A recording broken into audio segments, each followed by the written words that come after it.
Good evening, ladies and gentlemen. It is the 15th of February 2024, and tonight we are holding our monthly meeting of the Oakville Public Library Board, and I'm calling this meeting to order. The first matter of business is our territorial acknowledgement, which is actually not in my documents. That's okay.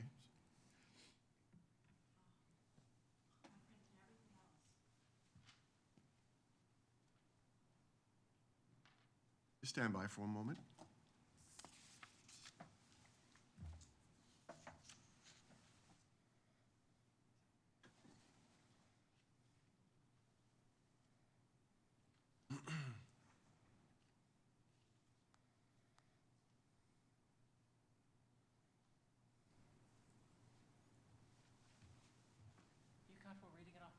Yep.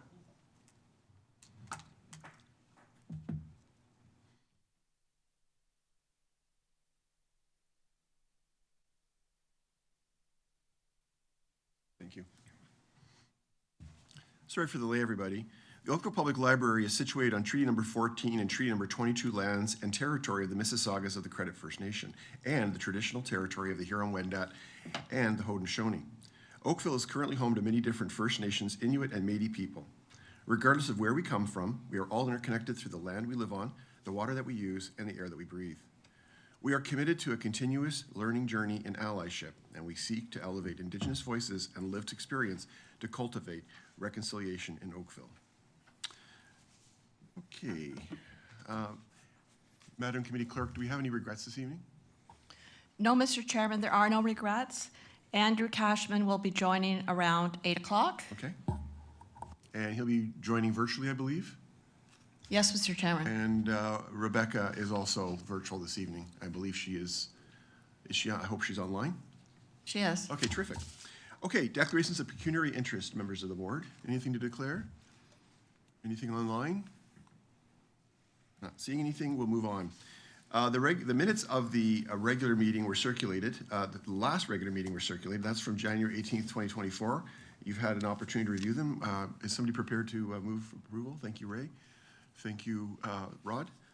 Any errors, omissions, questions? All in favor? That's carried. And that's for both the confidential and the public minutes. 4.1, 4.2. Seconder was Rod.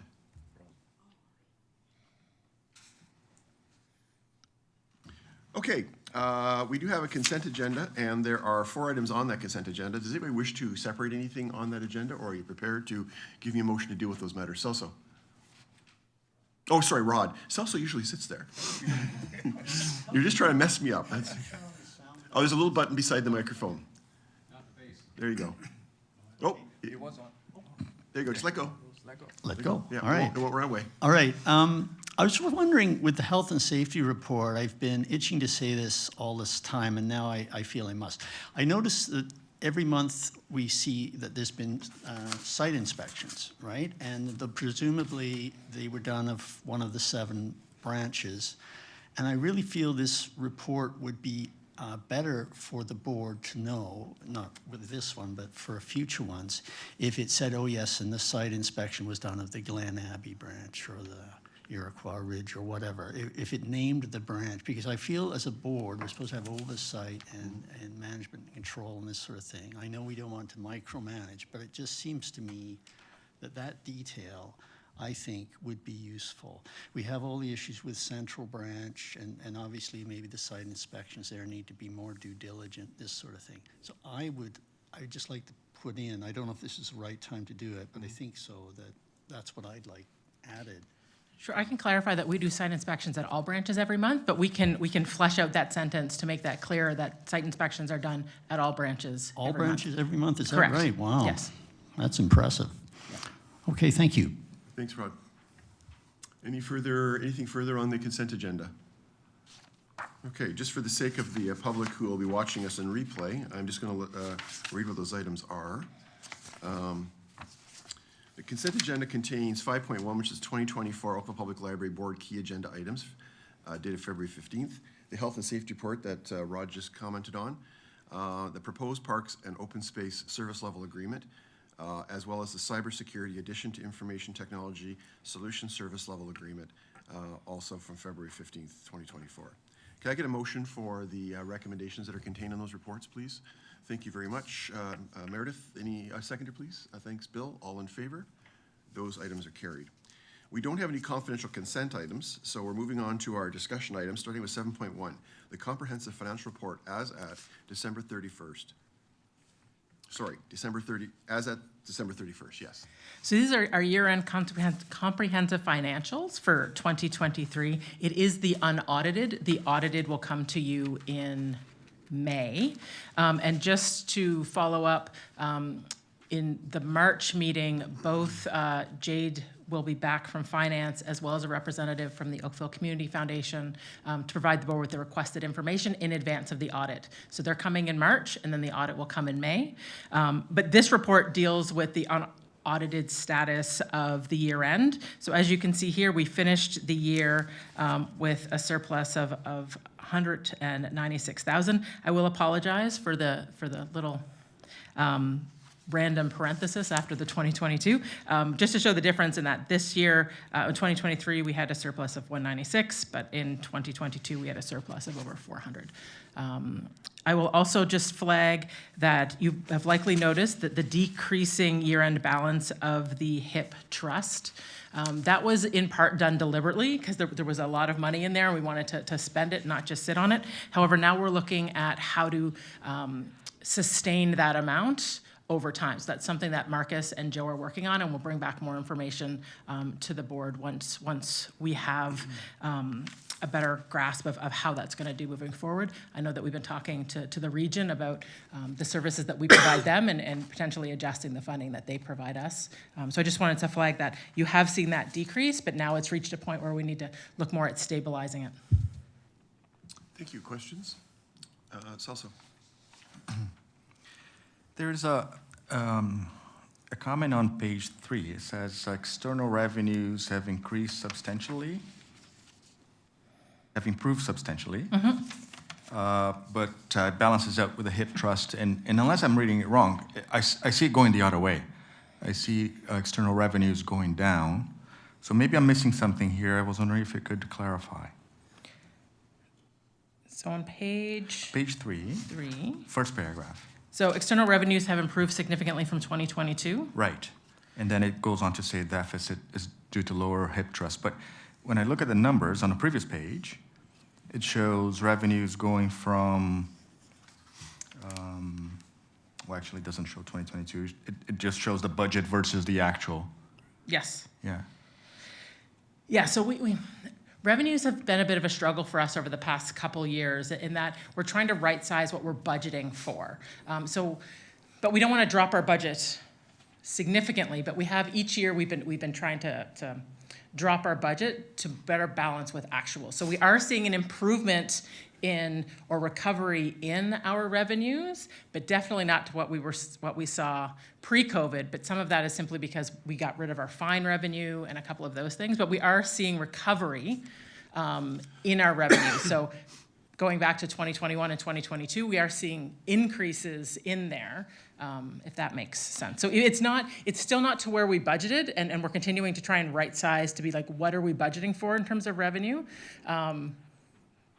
But the revenue has been increasing, but we haven't decreased the budget enough to align them quite yet. Does that make sense? Yeah. So I see that it increased from prior year, but not enough to hit budget. So No. we would have budgeted a much higher increase, but we didn't make it. Yes, and to be completely honest, we've been decreasing the budget because as we've changed some of our model around the fees and fines that we can collect, it's no longer feasible that we're going to collect that level of revenue in those areas. So we're also exploring other areas where we can increase revenue, but having gotten rid of fines, looking at other areas where we can eliminate financial barriers. So there's been a decrease, but we have seen an increase to photocopier revenue. So that's kind of offset, but has an offset to the degree that we're not going to have to, again, adjust the budget down. That way we get a better line for actuals, particularly for revenue. Okay, thank you. Thanks, Celso. Further questions? Rebecca? Sorry, Meredith? You're Rebecca. I noticed that looking at the personnel line, and that personnel was budgeted to be 78% of the total budget, and actual was 73%. And I was just curious what the benchmark is. Is there an industry benchmark? I'm just noticing that there's more and more services that are more self-serve options, and is 78% still kind of what is the standard for other libraries? That's not a question I can answer right now off the top of my head, but I can go back and follow back up. Thank you. Further questions? Bill? There's a little button on the right-hand side. There you go. Okay, thanks. I don't know why I'm asking this question, because there must be an easy answer, but the revenues, there's a breakdown of the expenses, but there's not really a breakdown of the revenues. And is that something that we normally do, or I don't know, it just seems, I was trying to understand what they were. What makes up the revenue bucket? Yeah. Yeah, no, we can definitely, I'll talk to Belinda about potentially adding that into a section. I can speak to some of it, but probably couldn't speak to everything that's included Yeah, no, it was okay. in there. I'm okay with that. I'm just Yep. wondering down the road, I don't remember quite seeing it this way, but maybe that's the way we've always done it. And I was just, as I was looking at that, I'm thinking, okay, well, I see the expense, sections, but I don't really see the revenue ones, but maybe that doesn't really matter.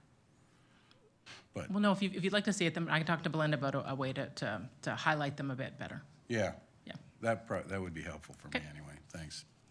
Any more? No. Okay. Meredith? Sorry, one other quick one, and Yeah.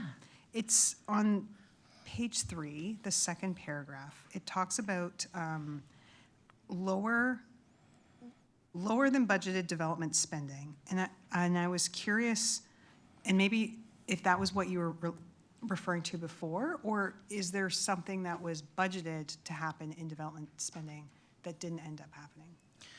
So the way we normally do development spending is we pull in about $100,000 every year to be used for pilots or different activities that are outside the standard work. In an ideal year, it all gets spent, but sometimes other priorities come up, initiatives that we had started, we just didn't get to use. And sometimes, we get grants, and so we use the grant money and then not use the fundraising money and just put that back in. So it does tend to get offset.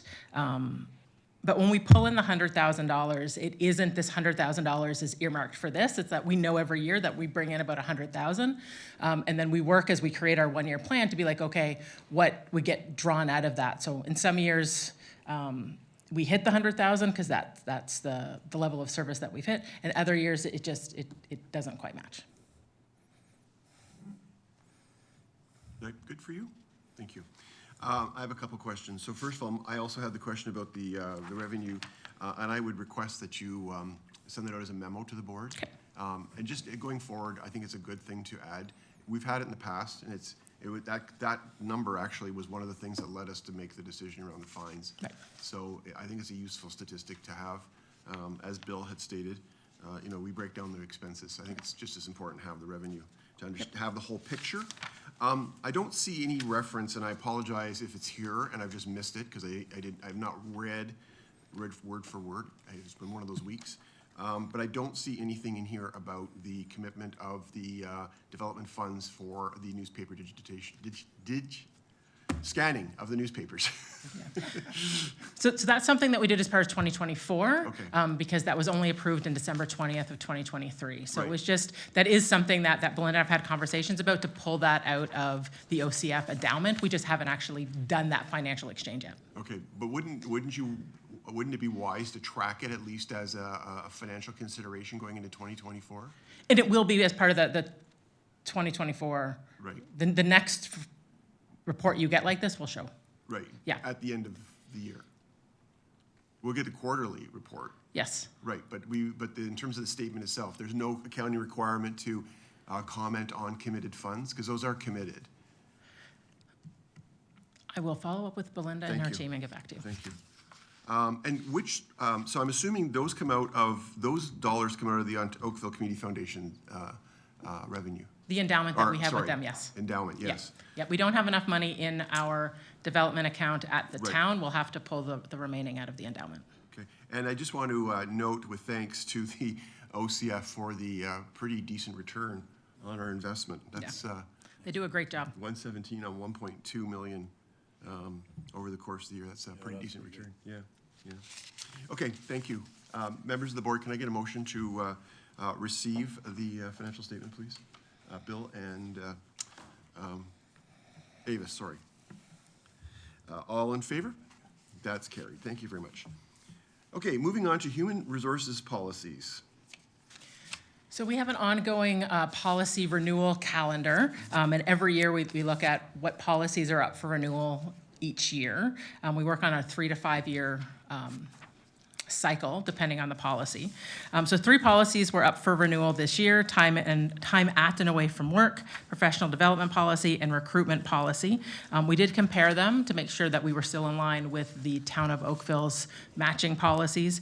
You'll notice that there was a recommendation to update the professional development policy as a new name in order to better align with the towns. And the other piece is, as part of the recruitment policy, we did update the procedure to require that a updated police check was required for all staff every 3 years. Okay. Questions? Meredith?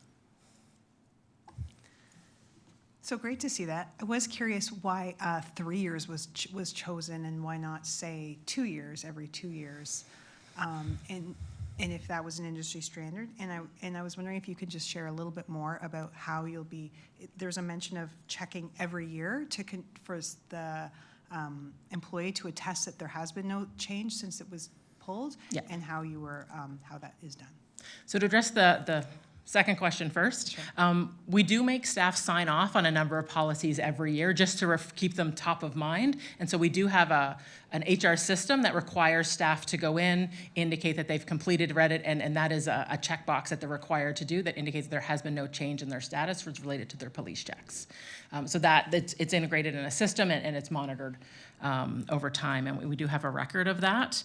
As for the second piece, it was through conversations. We couldn't find another agency that requires repeated checks.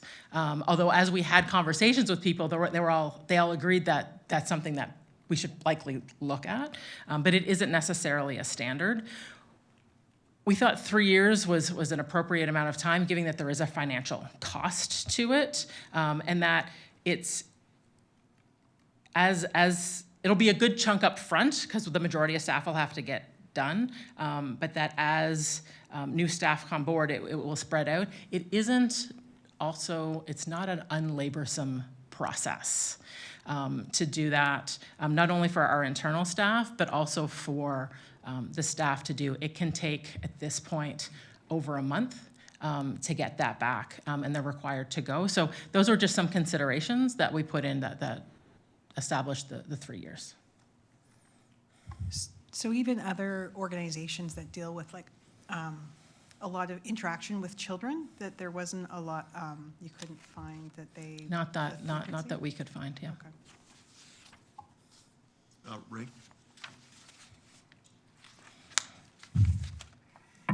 Oh, am I on? You are. Sure. Just a quick question with respect to the 3 years for the police check. The financial side of it, does the OPL pick up that tab, or do the individuals have to pay for it every 3 years? So the way we're approaching it is that their initial police check, they would be responsible for, but once they were employed by us, that we would then pay for them to update it every 3 years. The financial cost isn't overly laborsome. In year one, it's roughly $4,000, which is the majority of staff, and then we estimate it's roughly $1,000 a year moving forward. Okay, thank you. Further questions? Rod? Yeah, I don't know, when I saw this, it sort of, I just couldn't really see the need for 3 years. I feel it's invasive on staff, actually. They're required to submit a police check when they before they become employed, which I'm fine with, but to ask for it every 3 years, if you had somebody here who'd worked here 21 years of seniority, they would have to, in addition to getting that initial police check, they would have to get 7 of these. And they do cost, when I checked on the internet, a public record police check, I may be wrong, I've got $41. Vulnerable sector check, I got $71 to $77, so there is a cost. And I thought I would check to see if there'd been legal cases on this out there, and I did find one in 2009. The Ontario court denied the city of Ottawa that they said they could not perform periodic mid-employment criminal check on their firefighters, okay? So the union took the city to court. The ruling was, no, you can't do that. So my question is, I think somewhat similar to Meredith, but I'm just interested, so what are other libraries doing? What are other organizations in the municipal sector doing?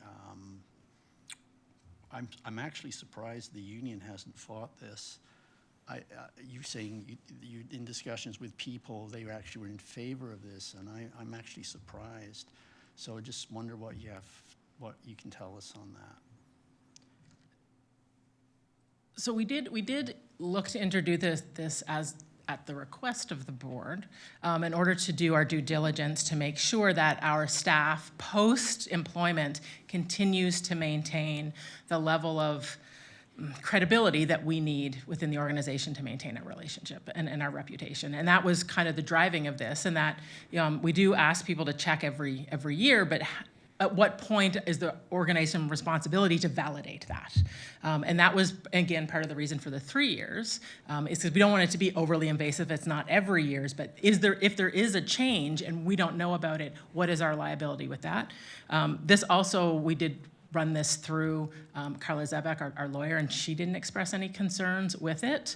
We did have conversations with our union. They didn't express concerns at that time. Well, I'm staggered, but I hear what you're saying. I had one other thing I'm just trying to think to say. It's not coming to me. All right. I can come back to you if you remember. Celso's up next. Okay. It's just clarity on the way the policy is written, right? So Section 9 suggests that employees will be required to submit and update it every 3 years. So that's every employee. Whereas at the beginning of the policy, there's this defined term, designated positions, that essentially limits or carves out, I guess, the employees that fall in that category. Yeah. So should Section 9 refer to designated positions so that not every employee has to do that, only those where this is applicable to? So you bring up a good point, and maybe we need to look back and provide more clarity. Every employee of the organization is required to get a police check. Not every employee is required to get a vulnerable sector check, which is the next level up. It is only those that work directly with children that need that second level, but every employee does need the initial police check. So we can definitely look to clarify that specificity between those two. Right, yeah, because designated positions are for police record, not the vulnerable police check. So I think there's an inconsistency there. Yep. Thank you, Celso. I'm going to go, oh, you remembered your question? Okay, go ahead. Sorry, I do remember my other question following our conversation, but if staff are signing off on this annually, which is basically saying there's no issues with my police record or my criminal record or my vulnerable sector record, they're doing this annually anyway on some sort of form that I guess is collected, and they've done the police check and the vulnerable sector check coming in. Why do we then ask them, in addition to that, to do the police check or the vulnerable sector check? To me, it's like, it's overkill. Well, you're assuming that everybody is going to tell you that they're 100% honest at all times, and we like to believe that that's absolutely, but at what point did the organization need to check to make sure? And I think we're just trying to figure out what the appropriate balance is between recognizing that every year you are stating that there aren't no changes, but that we as an organization, if there was a change and they check that off, what is our accountability or our obligation to validate that on an ongoing basis in a way that's not overly laborsome? And that's really the balance that we've been trying to strike with this. Thank you. Rod, Ray? Just a point of clarification with respect to the police checks and so forth. And I do agree with it should be focused, designed to those individuals that are in contact with the public or so forth, and I totally understand that. What it does for and I'm speaking on behalf of council and also the town of Oakville, is that it's a liability issue, and it's due diligence, and it's a duty of care. Yeah, it might be overkill, but the reality of it is the way, if we listen to our solicitors and our insurance people, you need to do this because it is fluid. It could happen every 3 years. In between those 3-year periods, something could happen with one of your employees that you're not aware of. We've had that happen on occasion at the municipal level. So, and if we did go to litigation, the first question to ask with the duty of care, did you do this, this, and this? And that's why I think we if you want to put a parenthesis as overkill, I would say it's a duty of care and staying on top of it. So that's just my personal opinion, and I do agree with this policy. Thank you. Further comments or questions? I have a question. Oh, I'm sorry, Avis, go ahead. My question relates to the recruitment policy, so I don't know. No, go ahead. Okay, so just as I read through the recruitment policy, I was wondering if there would be kind of, if it would be beneficial to include language around some of the actions that are being taken for DEI. So, looking at your DI strategy, things around advertising and ensuring a diverse range of candidates, it might be good to embed that right into your policy. That this is, yep, oh, we can look at adding that in. Okay, thank you. Thank you. Anything further? Okay, so I have a question. So is this policy in alignment with the town's policies in Parks and Rec, for example, where they have a similar clientele? Which policy? I'm sorry, that's right, we were skipping around. The police record checks. No, It's not? No. Do you know what the town's current policy is? the current policy is one and done. One and done, okay. Okay. Just for clarification, the reason that happens, Can you put your mic on, please? there's so much turnover because of part-time staff, one and done, that's usually, and it's an ongoing thing. It's the old doors is turning all the time for part-time, and that's the reason why they do one and done. But the ongoing staff, for example, the aquatic staff that are full-time, would they be still one and done, or? Yes, that's still one and done, yeah. Did you I know you've got some modifying language in the procedure about, identifying, which positions require. Yeah. Is that, I think, I don't remember who actually said this, but somebody made the suggestion that maybe not everybody get the vulnerable sector check, that aren't necessarily in direct contact with those who are considered vulnerable.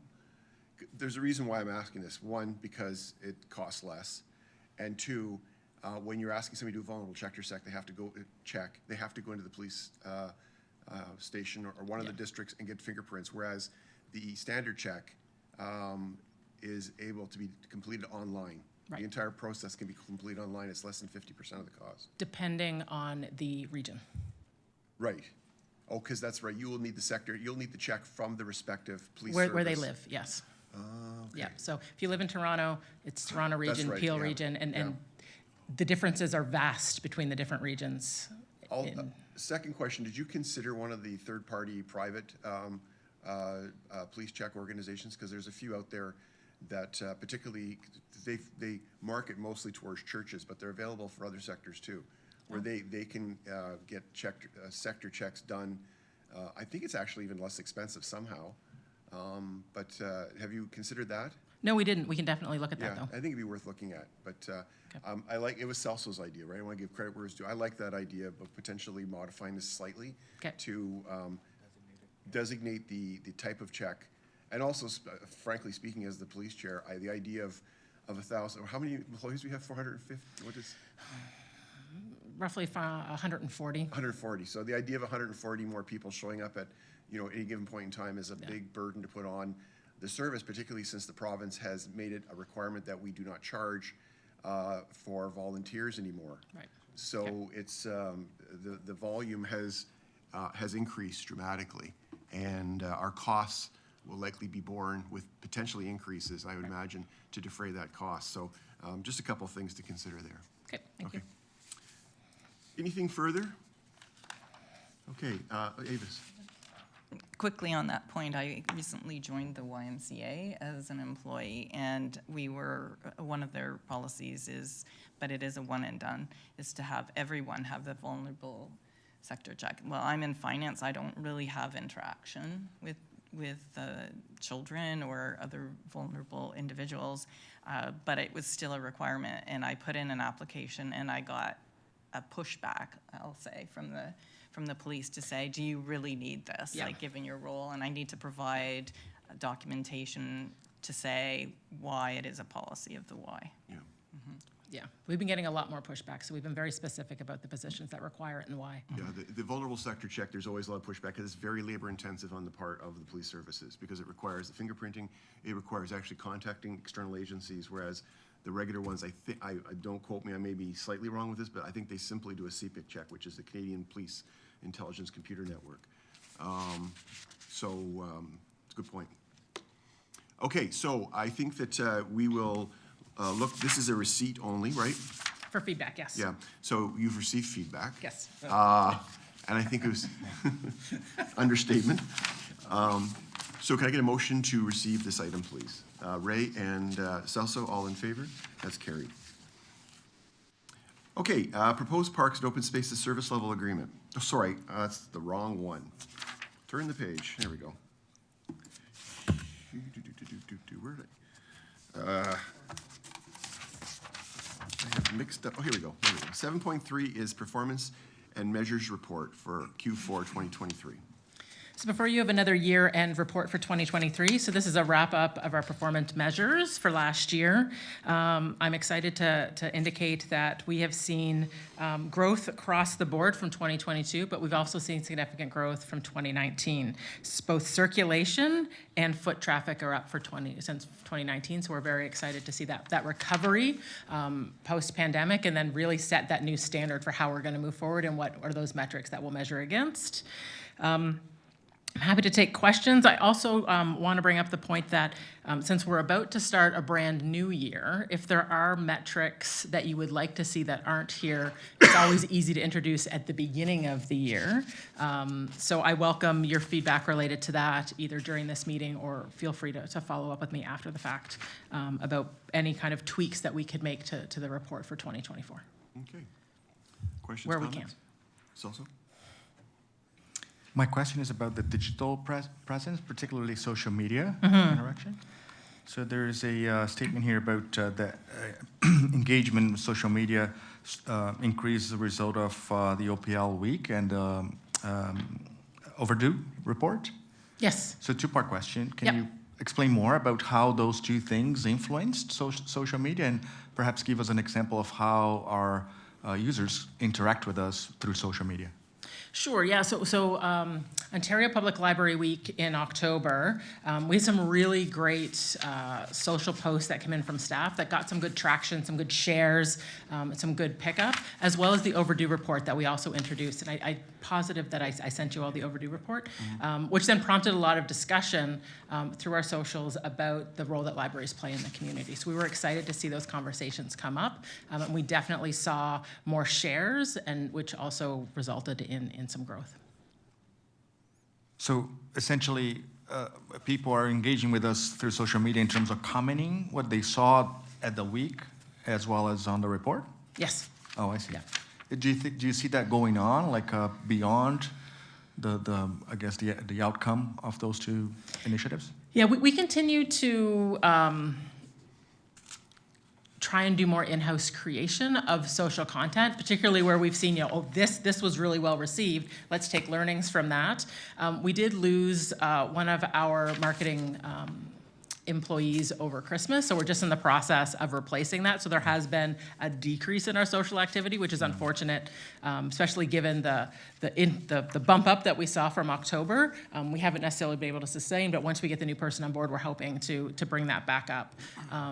And the staff have been really great. I don't know if you guys have noticed, like, the Book of the Day videos. They're getting really clever with them, and it's really exciting to see. And we're starting to see more pickup and traction, more conversations around that, as well as more sharing. So we're excited to see where expanding those types of videos, but what's happening in the branches and bringing the branches more to life online. And the last part of this is, do you see any connection between social media interaction and people coming to the library or using our services in any way? I have not seen that. It wouldn't surprise me if it's happening, which is one of the reasons that we're looking to really expand some of our video creation to highlight things outside of books, like more into our programs and more into our library of things. And then we might see a bit more of that, which is what we're hoping to do throughout this year. But at this exact moment, I have no either stories or metrics that would directly relate to that, no. Thank you. Thank you. Further questions? Avis? So, looking at, when I looked at the appendix and all of the data there, I think it was like a couple quarters ago, I started to break it out by quarter to see, because it's a year-to-date number, to see if I could see any patterns quarter over quarter. And one of the interesting data points that seemed quite different, and it was the same pattern in each of 2019, 2022, and 2023 related to digital circulation. So let's say in this year, digital circulation in the quarter one was like 468,000, and then 454, and then 577. So pretty much similar kind of numbers across the first three quarters. And then it bumps up to like 1.2 million. And I saw that same pattern, as I said, like in previous years. What would happen in the fourth quarter to cause that metric to be so much higher? Off the top of my head, and I can follow up with you once I verify, but a lot of times that bumps up as we introduce new digital products. So sometimes near the end of the year, we're looking at our accounts. We're like, okay, we do have money to start moving forward. So we introduce Press Display near the end of the year. We introduce Creation Bug closer to the end of the year. And then you see the spikes because you're introducing a new product that people are starting to use. And so that goes in. So I can verify that, but off the top of my head, I suspect that that's the reason for it, but we can track that down. See the numbers I'm looking at. Yeah. Yeah. And then in terms of just metrics that you asked, like if there's some, so what I did, and I don't know if this makes sense, is I took the active card holders and I looked for the 3 years. So the active card holders, I guess, in Q4, and I divided the annual circulation by the active card holder. And I was trying to get a measure of, like, in the year, How many people how borrow what? Yeah. many, I don't know, things did somebody take out? Or, Yep. and so I'm seeing like around 62. So does that kind of make sense that would, like, to me, that's maybe 5 items a month for someone, but that's on an average. So that seemed like pretty high. How does that, like, is that the right way to look at those numbers, and how does that relate to other libraries? We can definitely look at that exact number and bring that back. It doesn't seem out of a line to me, just based on what I know of people's hiring patterns and borrowing patterns, because you'll have people that'll do the one-offs, but then we do have our super users, and some of those super users are over 100 books on a regular basis. Their hold lists are maxed. We recently also increased the amount of holds that you can have, the amount of books you can check out at a given time. We had capped that at 50. We upped that because there were people who were reaching that cap of having more than 50 books out at a time, particularly for parents. They go in with picture books. It is not one book. It is like 30 books at a time, and they change them on a pretty regular basis. So we have like the super users, and then we have like the one person who may come in quarterly to borrow a book. So we can definitely look at and put in numbers about what the average is that an individual circulates based on actual circulation to user metrics. Okay. And then I was just playing around with things and looked at foot traffic per active card holder, but is there really a relationship? Like when it says foot foot traffic? Is that just someone coming and visiting? So they may not be borrowing at all? No, and in fact, a lot of the activity that we have in the branches is challenging for us to track because they may not even have a library card. People can come in, browse magazines, newspapers, and just be, and they don't require a library card to access a number of our services. So there is no direct correlation between the two. However, we are working on methods in order to get a better sense of people who are in our spaces and how they're using the spaces. So we are working along with the town for their rec centers and their parks around a similar kind of, I don't want to say tracking, but it's more of a being able to get a better sense of how people are actually using our space, and better information in terms of people counting, because we do have bilateral, so we don't necessarily, we track people coming in, you go in, so we do some math with that, recognizing that, you know, at Children's, at Central, sometimes kids are just running in and out. Okay. Right? So it is. But yeah, it's really cute through there. And we are in the process of switching our people counters. Right now, they are, for the majority of our branches, they're in our security gates. But we just did a pilot at Glen Abbey that moves to the system that the town has in place. That way we can do better metrics of comparing our traffic with the rec centers. For example, Glen Abbey getting a better sense of, okay, who's using the rec center, who's using the library, are they using one or the other, are they using both? So we are looking at collaborating a bit more and using the same systems. That way we can more accurately compare apples to apples. Because when you're using two different systems, you can't always do that. And then just lastly, Woodside is, I think, the one of the branches that really hasn't moved in terms of circulation year over year. Yeah. Is that, do you think, related to the demographics of the area, or is it something that could be done for that branch to change that number? I think it could definitely be somewhat related to the demographics. That is a neighborhood that's in transition.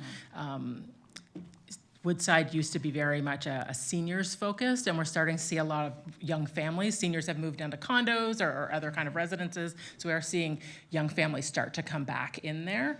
And also that's part of the driver behind the revitalization project that we hope to kick off next year, is to re-examine that space and maybe introduce new features that some of the other libraries have that may bring more people into Woodside. It's also not the best use of space. I don't know if anybody's been in Woodside up, down, and downstairs, so it's. I think we could serve it quite well with a very small renovation and really bring that branch back to life. Thank you. Thanks. Meredith, oh my gosh. I like the fact that Avis is wearing a name tag. So lots of really great information here, and I'm curious about, you know, what are this data brings insights to you and your team about this? Because when I look at this and I see digital circulation is way up, which is amazing. So more people are connected to resources. A lot of those resources, though, again, are through an app. You're not stepping into the library to access your cloud library or your press reader or your LinkedIn Learning, right? Probably all of that's done self-serve. So it's so interesting to see that we're connecting with more residents in a variety of ways. And then just trying to compare that against our foot traffic. And I'm curious if your team has any insights from this year-end data. In how? Yeah, just like how how we're changing, right? How we're evolving and how people are accessing the content and the role that the libraries play. Yeah, I mean, it definitely speaks to the demand in digital, which again has been reflected in reports that I brought to the board, the request for more dollars for digital, about how we support that. But what is also interesting for us is digital continues to grow exponentially, but physical is not decreasing at an equal amount. So that's been a lot of our kind of monitoring, is to be like, okay, because 10 years ago, they were like, the library won't have books anymore, and that's definitely not the reality. And in fact, you know, people who borrow digital are almost equally as likely to borrow physical depending on what they're doing at any given point. So we are using it in order to be able to figure out how to right-size our collections, which is an ongoing issue for us, particularly as we're looking to build. Because how much space should we be allotting to physical collections? How are we introducing digital collections in there, the Library of Things? So we use it to help inform those types of decisions. Does that answer your question? Thanks, Meredith. Further questions? Bill? Actually, talking about the foot traffic a few years ago, I know there was an issue with the foot traffic counting at White Oaks, which was, I don't know really what came of that, but anyway, it just reminded me that was a discussion that we had that went on for quite a while. I just had a question, in the digital circulation by vendor, I know that these aren't big numbers, but I'm just interested in knowing, you know, there's quite a number of them, Hoopla, Canopy. There's also Flipster, which, when I look down below here by collection, it seems to be e-magazines. I don't know what Flipster is, but it's dropping, and now it's like the lowest of all of them. It was the highest in 2019, now it's the lowest. Are these things that would eventually sort of just drop off, or is this something that we always have to make available? And like, these things obviously cost money. Yeah. Things ebb and flow. So we definitely, so Flipster is a great example of this, right? So it was RB Digital, and then we moved to Flipster, which was basically just online magazine. So you get the Bon Appetit magazine in digital format. And so people really, really enjoyed it. But magazines are really struggling as a whole. They're not coming out as often. They're going under. They no longer exist. So it's not surprising to me that magazines continue to go down, particularly as people find other avenues. And now instead of a magazine, they're having an app, or they're on TikTok, and they're following those same magazines that have moved to social versus through the app. So I would suspect that as that goes down, we would look to be like, okay, it's reached a point where can we, if there are customers who really, really need these, are there other areas? Because we are also seeing that, what is it? New York Times is being absorbed into, Press Reader. So right now we have New York Times and Press Reader as separate, but now Press Reader is essentially absorbing the New York Times into it. So we are seeing more of that too. Right. So it may be that some magazines, The Economist as well, which was in RB Digital, and then we moved to Flipster, and it was lost, and people were very upset, but now that's now available through Press Reader. So as things move around and shift, we kind of look at, okay, you know, these are still the top circulating ones within there. Are they available in other spaces that we can redirect people and then take the funds that we put there and shift it into another digital resource that may see more demand? Right. But you're right. A lot of these magazines are coming out much less. Like Sports Illustrated used to come out every week. Now it comes out once a month. Yeah. Or even maybe sometimes now it's that. quarterly. They're shifting to quarterly or even biannually. Disappear. But yeah, so that would make sense too. But anyway, okay, thanks. Anybody else?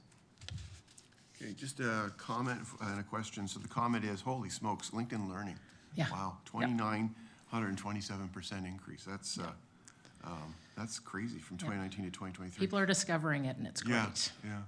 I know I'm probably responsible for about half those referrals because I'm a big fan of that program. My staff use it, everybody uses it, so it's good. And our staff might be too as we switch to Microsoft 365. So, Yeah. And the town staff likely too.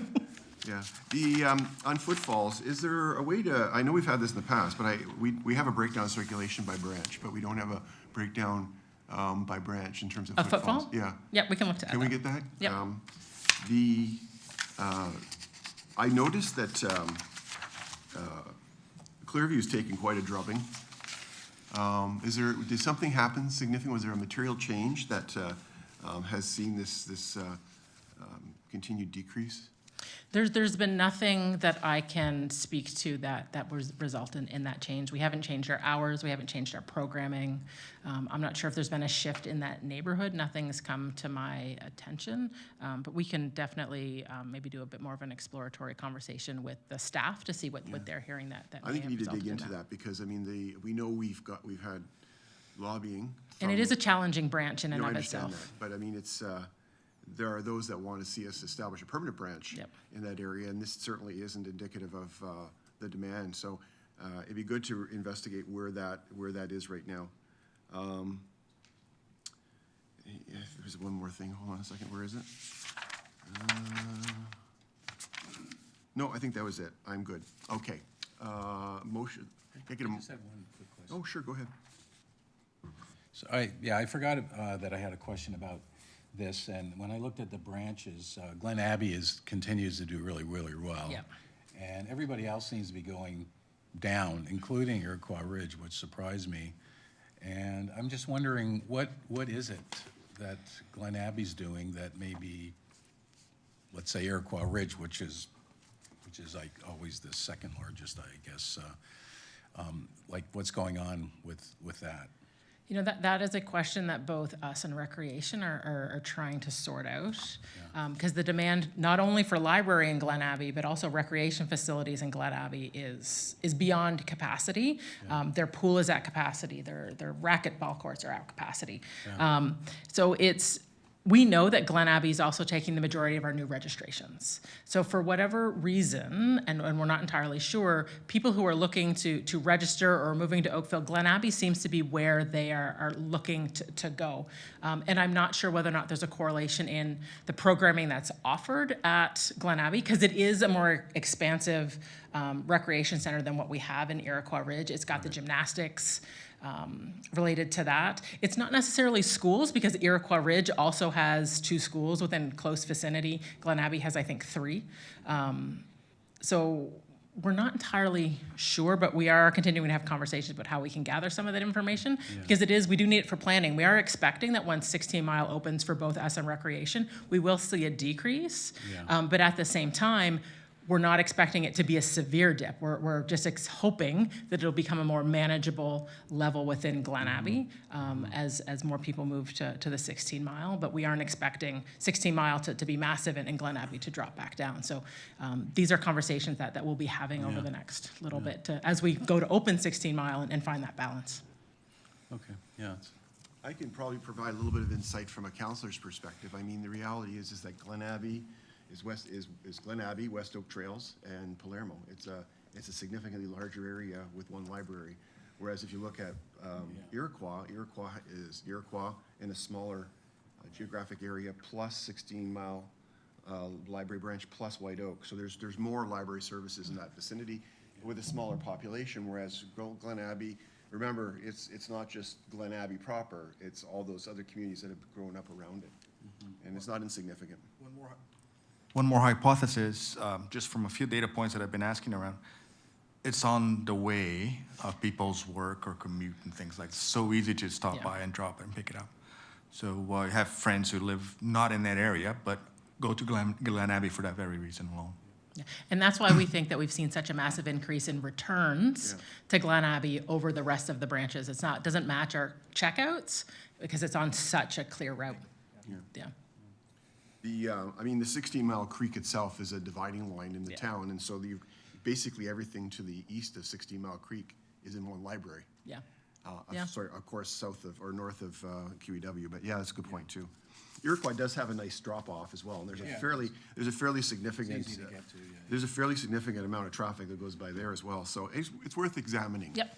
To see if there's some way we can goose that particularly at Clearview. That one is a little troubling. Okay, members of the board, I'm looking for a motion to receive the report, and that is from Meredith and Celso. And the receive the report is with the staff direction to include details, branch details on footfall, as well as the other requests to investigate some of the facts that were provided. All in favor? Oh, that's carried, thank you. CEO goals, Q4 update. So this is coming back to the board. When I brought it last month, there was a request to more specifically respond to the metrics for the DEI framework. So in an attempt to address that, I did pull them out directly into the report. I will also frame that I've definitely heard from the board about their feedback around the metrics, and we will be adjusting the year 2 to, I think, more represent the metrics that we're looking for. But here we did provide clear representation of where we netted out at the end of the year where possible. There are a number where we just couldn't provide the number. First being, we definitely have seen anecdotally an increase in the diversity of our staff, but without a survey to allow them to self-identify, we cannot necessarily validate that in a statistical way. And then a couple of them we'll continue to work on this year. Managers did complete the inclusive leadership training, and in fact, that'll continue into 2024, a real concentration on encouraging them to develop their inclusive leadership traits. The employee diversity group has been amazing. It's been really exciting since they formed last January. They've really started to come together. They've now developed quarterly training that will be delivered to all staff on various topics. For Q1, it was on intersectionality and helping staff really understand when somebody comes up, how they might be able to ask better questions in order to really get at what the needs of that individual may be, as well as all the identified policies. So the policies that we bring forward, we do put through an inclusion lens, but we will more specifically call out some of the new things that we're putting in place. And we continue to work with staff on focusing them on the importance of DEI and everything that they do. And last year we had that embedding that every single employee had a DEI-related goal as part of their annual performance review. Can you give some examples of what those might look like? I can get back to you. It'd be I can't. interesting. That'd be a fascinating thing to report Yeah. back on. Yeah, and in fact, one of the things that I didn't, because we're just in the process of completing our 2023 performance reviews. Those will be happening over the next couple months. But one of the things I did want them to report on was the success rate of those goals. So it's one thing to have a goal, but it's another thing to achieve those goals. And so that will come back in a future report related to the year 2 piece. It's not directly tied in there, but I did think the board would find it interesting to know if out of all the staff that had goals, what the actual success rate was, and at that point I can bring in some examples of what they achieved. That'd be fascinating. And it is they're self-identified goals, right? Correct, yeah, they worked with their manager or their leader to develop their own goal. That's very cool. Yeah. Members of the board, any questions on this? Not seeing any. Can I get a motion to receive the report, please? Thank you, Bill. Thank you, Rod. All in favor? That's carried. I do note that your personal goal of establishing the DEI table is partially complete. It sounds like you've probably gone more than partial based on what you're reporting. So, Yeah, yeah. yeah, yeah. Maybe you're underselling your personal goal there? Oh, well, it didn't turn out how I had envisioned it when I made that goal. Right. It pivoted a little bit. Right. I guess that's true, yeah. Okay, let's move on to everybody's favorite report, the CEO update. Yeah. Just bring up the presentation. I love putting that pressure on her every time I say that. So just some project updates. So 6 Mile construction project continues to develop. I will say that there is, I thought I changed this to yellow. I apologize for that. And it's not a major thing, but there has been a delay with the steel. So that has delayed us a number of months. However, the construction team feels confident that they'll be able to make that up once the steel arrives. So I'll continue to provide updates on that. So somebody stop the steal. Yeah, yeah, basically. So the Parks, Recreation, and Libraries Facilities Master Plan also moved from green to yellow, and it is just timing. Everything is on budget, but we had originally thought that this would be complete in Q1. It is now looking a little more likely to be complete in Q3. The draft report is being reviewed by the town executive leadership and the steering committee. We're really excited by what Monteith Brown has come up with.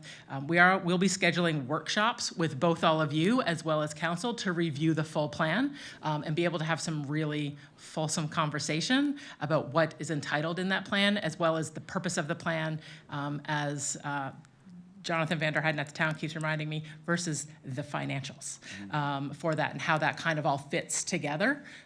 So look for us to be looking at putting in a workshop, either the end of March or early April. We're still coordinating with the town about what that looks like.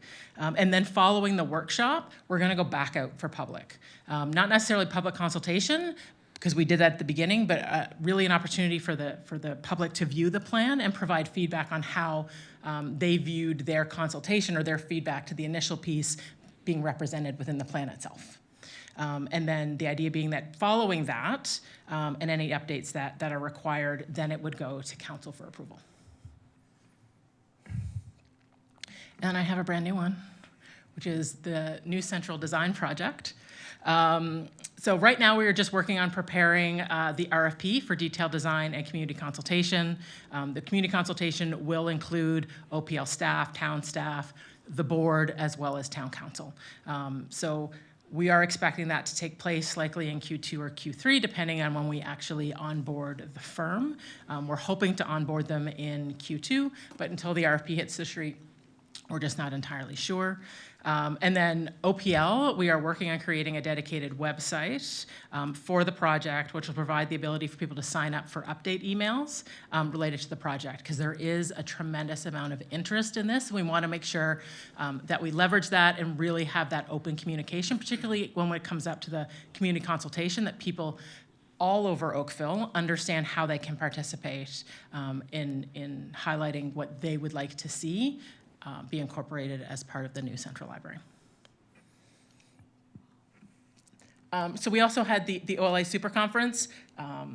Avis actually attended the OLA trustee boot camp, and we had a really good conversation following that. And I wanted to ask whether or not Avis had any comments she wanted to share with the board about her attendance.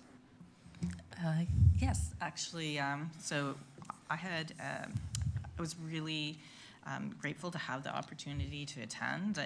I love learning, and it was great to meet other people from other boards and to understand some of the challenges that some of those libraries are experiencing. So, a few takeaways for me were really how fortunate we are that the Oakville Public Library Board has such a healthy relationship with the municipality. And this is definitely not the case with some of the other libraries that were represented at the conference. Like there was some break-off groups where we had different exercises to carry out. So these were things that were takeaways. I also learned what a great job, and in terms of that relationship, what a great job Tara's done in creating relationships with the town, but also how well Councillor Knoll and Councillor Chisholm are able to balance their roles as councillor and board members, because there was a lot of discussion around advocacy, and I can see how that could be challenging to really balance those two roles. So thank you both. I learned about a number of challenges that some of the other libraries are dealing with, and how they're responding by setting policies and processes related to training frontline staff on de-escalation with individuals visiting libraries with either mental health or kind of under the influence of drugs. And in fact, they've also have policies around the administration of naloxone, which I have to say that I felt very naive in attending that and understanding like how many of those areas were like Northern Ontario, Kingston, many of the libraries spoke about it. And so I that hasn't come to this board yet. Or at least I don't believe it has. So Not yet. Not yet. So that one it was just interesting to learn about. It was a little, I guess, a bit of insight into what might be coming. Things that when other boards were talking about things that they do that I thought might be considerations were about youth, how to bring ideas forward. There was some discussion of having, like not an actual board member, but someone who represented youth come to a board. But I think when Tara and I were talking, you had mentioned that there is a group, a youth group, that where there could be a report that comes back to the board, to give kind of a perspective on younger people and and their thoughts about the library. And then there was one other idea. I mean, it was just thought it was interesting about how the Ottawa Public Library, they have in their board meetings, just as part of other business at the end, they do like around the board and ask what people are reading. So it was just bringing forward just a way to connect board members. So I kind of thought that was a nice idea. Not I kind of absolutely need to have, but it was nice. But overall, I would definitely encourage other board members in future years to participate. It's just opened my mind to other things. Yeah, so we do have, some of you probably remember our policy that we will send 2 board members to that every year. So keep an eye out for it when we put that call out closer to November, December of this year. And just following up what Ava said, we have 3 teen advisory groups. And so I did post conversations with Ava's, reach out and ask whether or not they would be interested in potentially presenting to the board about what they do as a teen advisory group and what they perceive in the library and what they'd like to see. So we are working on that, so that may come in the coming months if they feel confident enough to tackle that. So the 2024 Seed Library, we're prepping to launch, always a popular addition to us in the spring. So that will launch at all 7 of our branches on March 4th. So if you are a home gardener, definitely get in there early and get those seeds because they go very quickly. Again, continuing to offer different cultural activities for the Lunar New Year. We celebrated by hosting literary creations at a variety of our branches. And at one of our branches, we had Catherine Little, who wrote The Dragon's Dilemma, come in and talk about Year of the Dragon. Then, of course, February is Black History Month, so we have had a number of ongoing programs related to that. Ones that are still upcoming are our Black History Explorers. We have an author event with Sheila White. We have another event exploring identity and being Black in America, and then another Black History in March, because as Andrew Terrell is always reminding me, people are Black all year round and not just in February. So we do make an effort to provide that level of programming all year round. And then Family Day is coming up on Monday. Family Day is one of our busiest days in the branches. We only have 2 branches that are open on Family Day. It's Iroquois Ridge and Glen Abbey. They're both open from 9 to 5, and we host a number of drop-in programs throughout that day. So if you're around with your families on Family Day looking for something to do, please stop in. We have a lot of really fun things happening. So happy to take questions. Thank you. Questions? Ray? With Family Day, is there any cooperative or interagency programming between the recreation and the library? For example, with Family Day, they're in the pool. Is there some kind of a program we can put together, a read and swim type of activity? And we just talked earlier about Iroquois Ridge, and it seems to be maybe the possibility of looking at some other alternative creative programming ideas where you're sharing leaderships in both areas of the library and the pool or whatever. Something just to bring more people and their children into the program. Now the second part. Does the staff meet regularly with the staff of the rec centers like Glen Abbey and Iroquois Shore? Do they meet on as a holistic group to look at the delivery system in those facilities? So to go back to your original questions, so for Family Day, I don't think we do much joint programming for Family Day. The rec center and we have different hours, so it doesn't always align. I think they're open from 9 to 2, we're open from 9 to 5, and we stay pretty focused for those events. However, we do run a swim and story program at Iroquois Ridge. We have for a number of years. We did have to sort out that it should be story first, then swim. Because we do have a lot of wet furniture in Iroquois Ridge sometimes. So we do continue to inter-program where we can. That being said, the 2 groups are closer. It's something we've been working on to have them work more closely together. I'm not sure. I'd have to actually follow up at whether or not How often they meet regularly in terms of facilities, I know that happens more in terms of like the facility itself. But we do, like our programming manager and the programming, I can't remember the title, at the town, they meet regularly. We have staff that sit on the seniors group that the town has. So we do integrate quite significantly in those areas, but in terms of the individual branches, a lot of that is coordinated centrally, but they do collaborate really closely with the facilities pieces, not necessarily the programs. That happens more centrally. Further comments or questions? So I have a comment, and this is with respect, oh, I'm sorry, Colleen. The one thing I just wanted to add to that is that there's a great collaboration between recreation and culture, the Oakville Public Library, and fire prevention. So we do a lot of special events in the community, and we always do crossover activities so that we're highlighting the efforts of all three, and that has worked out beautifully. Fire prevention in particular really benefits from this. They're quite thrilled. So for example, when we do the fire prevention week kickoff, the library and recreation have a prominent role at those events. So we're always looking, Councillor Chisholm, for ongoing synergies and how to leverage greater community impact for all three areas. Thanks, Colleen. I have a couple, I think one's probably both comments to Avis, actually. First of all, thank you for going to the conference. I've always wanted to go. It's never worked for me in terms of timing. So thank you for taking the initiative and reporting back to us. Some of those ideas are wonderful. I really like the youth one a lot. So I would really appreciate if staff could follow through with that.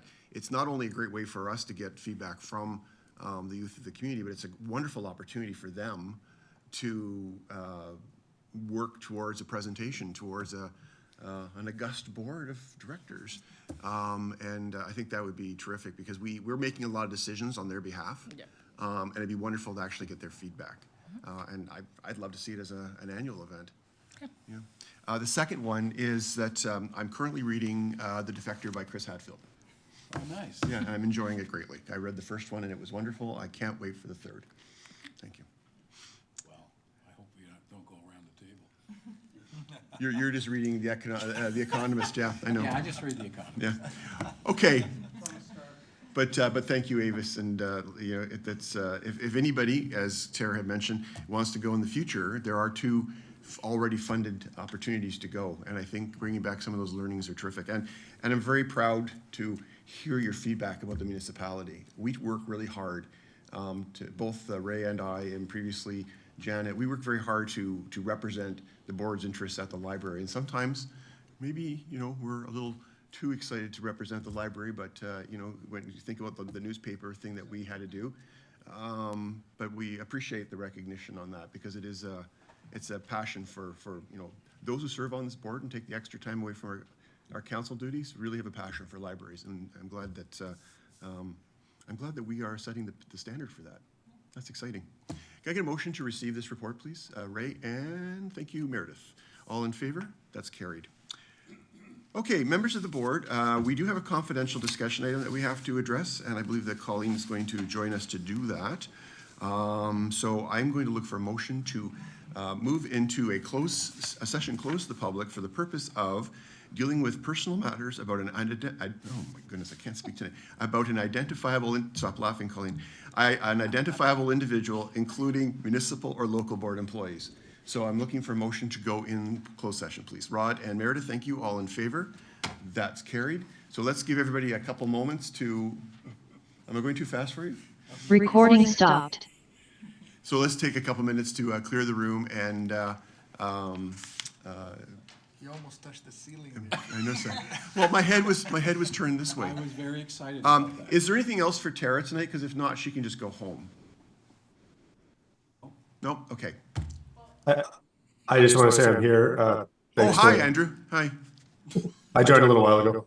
Yeah, I saw you pop in. Cool. It must be cold out there in front of the library. Yeah. Without a coat on. Without a coat and everything. And the daylight is striking. I am going to go,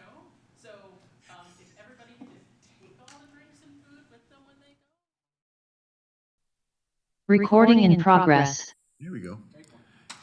So we have returned from a session closed to the public, and I report that we did meet on a matter of personal business that about an there's that word again, an identifiable individual, including municipal or local board employees.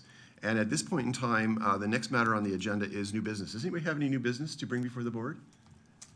Anybody want to share their reads? Avis, you brought this up. Next time? Okay. I did attend the You have to turn your light on. Yeah. So I attended the library book club, and the last 2 books have been very good. The one I enjoyed the most, I think, was of the last 2 months, was January's, called The Rabbit Hutch. Oh, nice. Does a podcast qualify? No. But they're awesome. I don't know what the rules are, so you'll have to, Avis will flesh those out and give us a full report in triplicate. Okay, members of the board, there's no new business to come. I'm sorry, Andrew. Hello, Andrew. What did you read? Hi. I just actually wanted to move to receive a report that was thank given you. in the confidential session. Did Jill send you a text message that said, remind the chair to do his job? I could see her waving at you frantically. So can I get 2 motions And I from thought it was incumbent on me to get my name on the record at least once this meeting. No problem. So you're going to be highlighted in the record. We'll highlight it in yellow.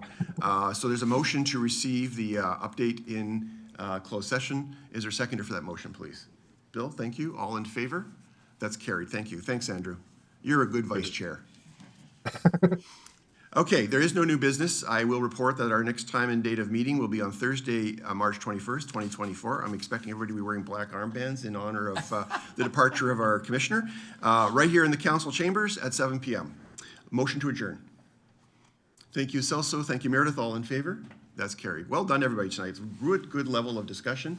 Thank you for your time and attention. And to those watching online, thank you for tuning in recorded fashion. It wasn't live tonight, but thanks for tuning in and giving your time and attention to the business of your library, the Oakville Public Library. Thanks, everybody.